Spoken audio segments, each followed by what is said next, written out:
Hi guys, thanks for being here with me today. My name's Tammy and I own Walnut Creek Bath Boutique, and today I am making shampoo bars, or a small little test of one, and I thought I would bring you along to see how it goes. I have the bath bomb press. Side note, super successful weekend of my bath bombs. I was low as you can get. I was discouraged. I was second guessing myself. The whole thing with bath bombs, you know how we do. I am so pleased with my press and my bath bombs, and they look beautiful. More on that in another video. But while my press is out and my tank is out and all of that's going on, I thought I would throw in a quick test of my shampoo bars. Earlier this year, I bought like 5 or 10 pounds of SCI. I could not find noodles anywhere, and I've always bought the noodles and I would grind them down to little nubs and powders. I liked having that difference in consistency on my SCI. I could not find noodles anywhere. I panicked and I bought 10 pounds. I think it was 10 pounds. It was big, of powder. Now I have powder. The biggest problem that I've had, especially if they're not a fully melted glob that you pour and mold, those are different. But I wasn't doing that. My surfactants weren't melted at all. And keeping those together when you have noodles or nubs was the hardest part of me trying to get my bath bombs right. My shampoo bars right. Where's my mind? I went to the powder and I knew I would have to change my process to be able to handle the powder. And I knew that at that point I was probably going to have to melt it down. I really got to the point where I was okay with that. That's a long story. I'm changing my Green Clean shampoo bar to incorporate blueberry extract powder and rosehip extract powder. Now, let me take my notes here. So the blueberry extract is amazing, guys, if you're not familiar with it. I actually just bought it for my clay face mask. But it promotes hair growth, it prevents graying, which I don't know about that one. Cleanses the scalp, it repairs and restores damaged hair, it prevents breakage, it increases hair growth of healthy and shiny hair, helps with dry and itchy scalp. I have a feeling that the blueberry extract powder is very good for any hair type, from what I can read. Yes, it's good for dry scalp, but it's also great for dandruff, and it's also great for just scalp health. So blueberry extract powder, very excited about that one. And then rosehip extract, that is good for oily hair, scalp, and dandruff prone. So let's see how it goes with my press and trying to formulate this to work in the press. Give me just a second, I'll be right back. In here, I am going to go ahead and get my 2 surfactants. So I am using sodium cocoa sulfate. This is in the small, tiny little needle form. So you may hear the fan outside, or the dehumidifier. I have it going. I normally shut my door to hide that noise, but I'm not sure I'm not going to be making bath bombs later tonight. And just for taping my intro for that short little time, my humidity went from 41 to 44 in this room. I cannot keep that door shut. Oh, this is powder. Hang on, let me get my mask. All right, guys, I'm going to put my mask on. This is sodium cocoa isothianate. I'm not exactly sure what I want to do at this point, because this recipe doesn't have any oils or butters to kind of help me melt this down. So I think what I'm going to do is go ahead and put in my vinegar, just to give it some liquid to help the melting process. I don't use a lot of vinegar.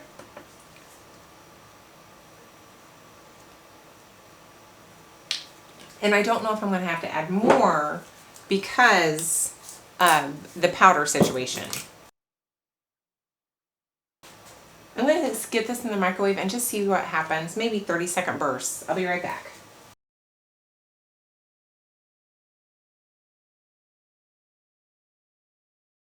Look how pretty that is, that rosehip. I'm going to smell it. Let's see if it has a smell.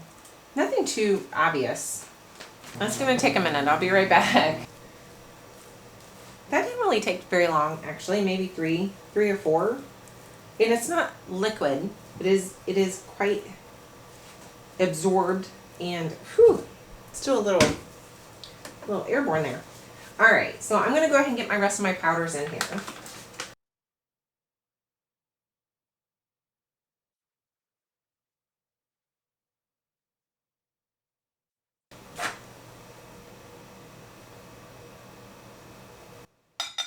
I don't know if I'm saying this right. Is it chlorella? Chlorella powder?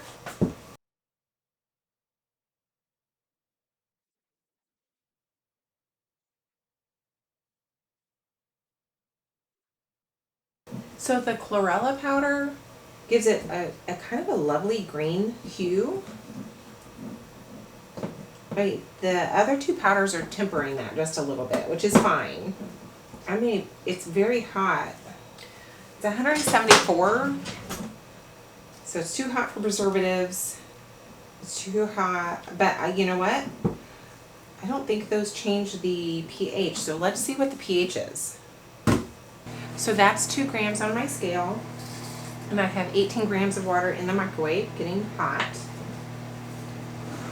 I already portioned out my essential oil blend, and my essential oil blend is rosemary, tea tree, and lavender.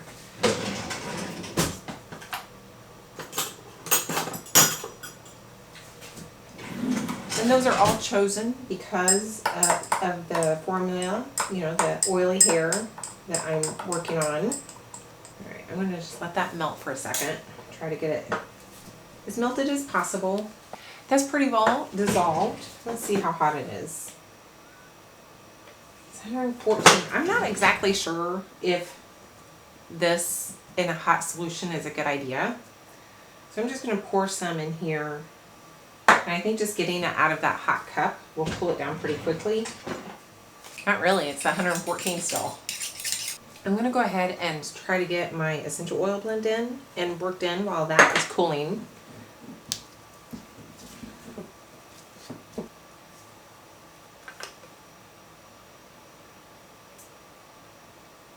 Okay, 509. I'm very happy with that, guys.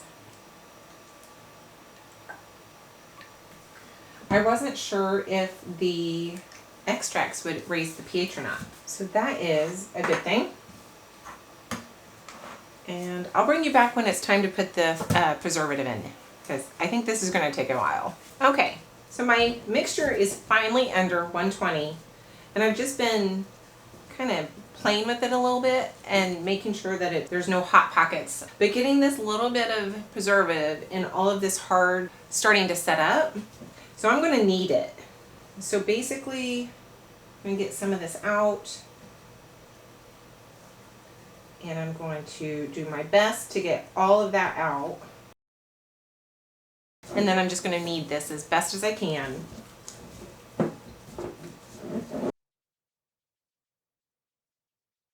Hopefully, this is going to be a good enough job. I think if it's a larger batch, I would put this in the stand mixer and see if that wouldn't just really get things mixed in well. I can tell I've lowered the chlorella powder. It's a much paler green. And I wanted to do that on purpose because I really did feel like my previous version had too much of that green powder. Okay. So I think I'm going to stick with my 2 ounces that I used to go with. Which means I'm going to do about 2.10. Put it in a bowl. I'm not going to put plastic on this just yet. I'm going to see if I can do it without it. We'll see. If it sticks too much, I'll have to add plastic. I'm going to try to move the camera over. Guys, my battery ran down. But look, it came out lovely. So no plastic necessary. See those? Yeah? All right, I'll be right back so you can watch that again. I think it would be easier if it was a little warmer. So I don't know if I want to change my preservative to one that can handle a little bit higher heat. Because I do think this would be a lot easier if it was just a tad bit drier or wetter. Uh-oh. Uh-oh, guys.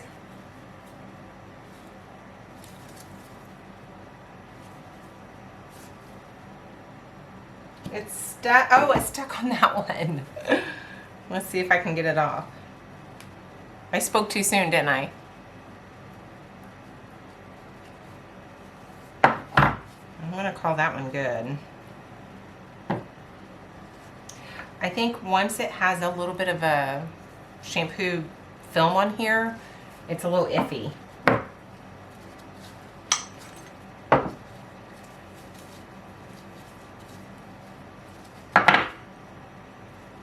And I have quite a bit of a ring around here. I just dampened a paper towel with a little bit of rubbing alcohol, and I'm just going to wipe it down and see if that helps it release.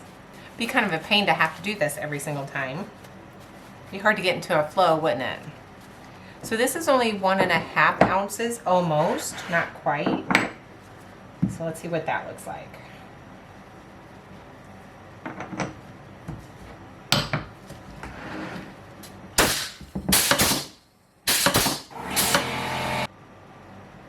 So the 1.5 ounces is just not going to work very well because there's not enough mixture over my mold for me to grab onto and like pick it up. But as a small little test batch, I'm just going to do this and call it good. These are lovely. Check those out. Look how hard that is. Those are great. Guys, I'm going to call that a success. I am quite happy with how these turned out. I can already tell that they're going to be fine, and I'm moving forward with a 12 count. So I am making one little change, and I am going to be using Optifin instead of Liquid Dermal Plus because I can add that in at a higher temperature. And I think I'm going to add just a little bit of distilled water. I want it to be a little bit looser, but I'm also worried that adding the water will make it more sticky and I may have more trouble with it. But I'm going to try it, and I'm just going to go with a 12 count batch size and see what happens. I washed my mold, I got all that residue off, and I have a piece of plastic. And I think I'm going to cut a little piece of plastic and put it in the mold so that I have a little bit of an easier time with that. So I will be right back. All right.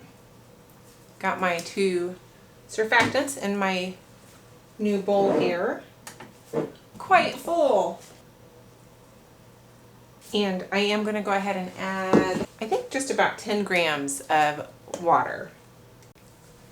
All right, let's see what happens with the mixer, okay? So I got it about melted. I think it's as, oops, sorry.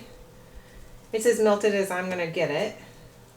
There's a little bit of powder on the bottom of the jug. I'm gonna try to scrape this out as best I can. Okay. Those are my 3 powders. My essential oil blend. Another good thing about the Optifin as opposed to the Liquid Dermal Plus, the Liquid Dermal Plus is quite viscous, and I think this is a lot more watery where it's going to blend in a lot easier. So I'm going to knead it again.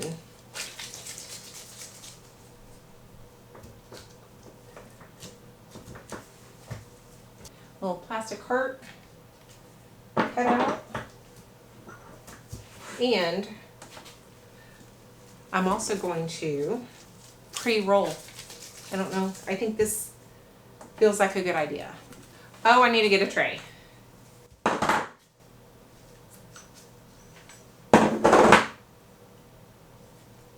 Little wrinkled. Top looks beautiful.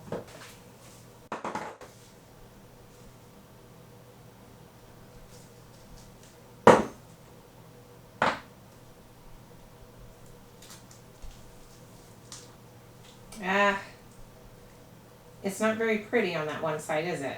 It's got like a crater. probably because it's getting gunked up on the sides here. That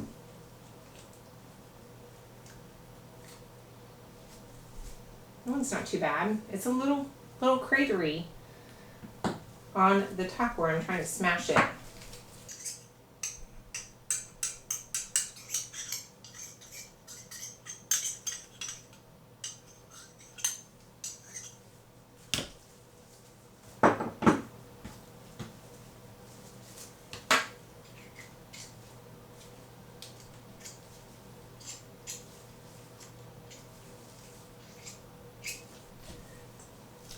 Looking pretty good.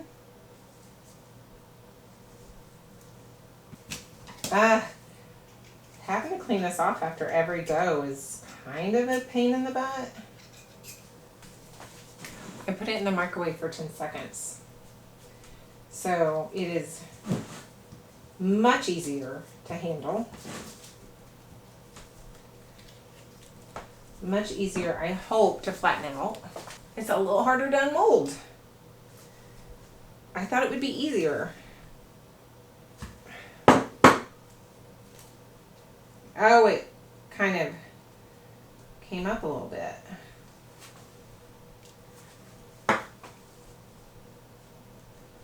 I'm not sure. I may remold that, guys. It looks like it's expanded up a little bit. I'm going to remold that. Alright, maybe the microwave wasn't the best idea. This is just getting so hard. Maybe 5 seconds in the microwave instead of 10. I just need a couple seconds, I think.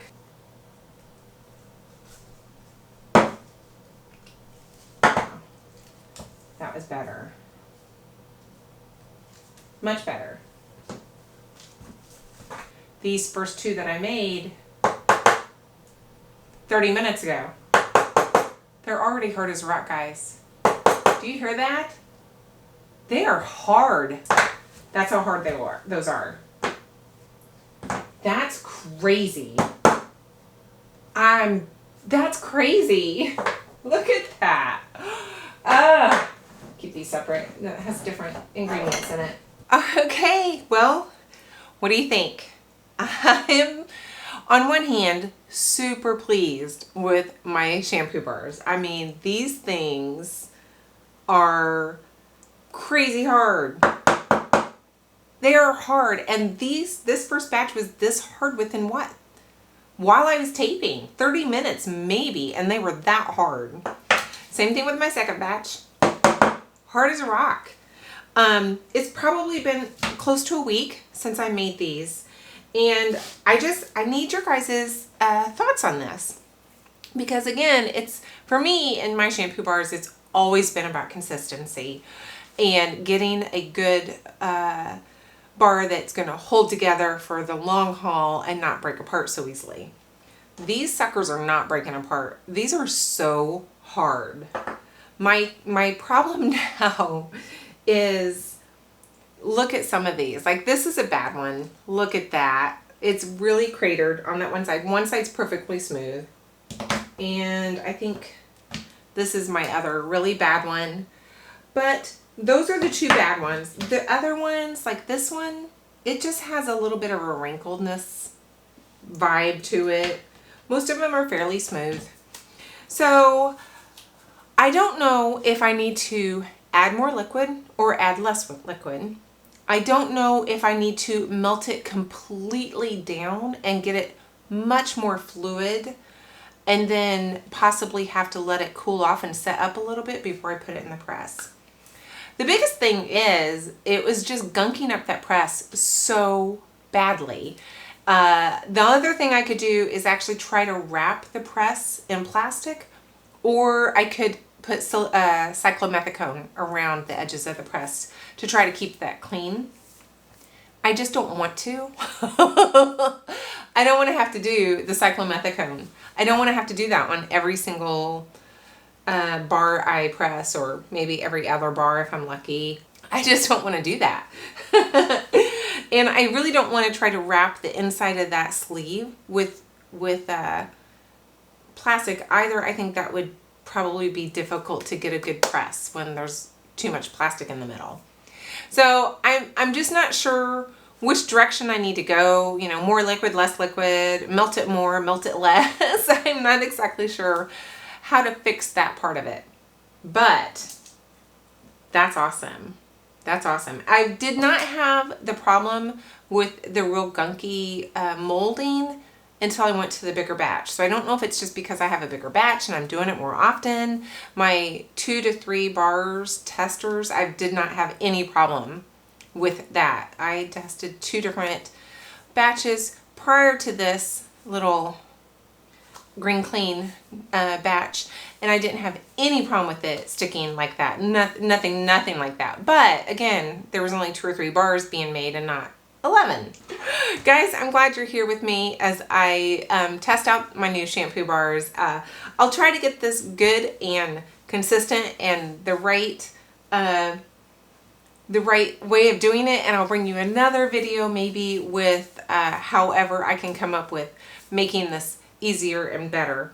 But all in all, super excited. There is no way I could have gotten this hard of a bar without that press. No way. By hand, no way have I ever come close to this. This is amazing. So that's it for me today, guys. I hope you have a wonderful week, and I hope to see you in the next video. Give me a thumbs up if you liked it, and you can give me a thumbs down if you hated it. Like, subscribe, you know, all that stuff. Bye.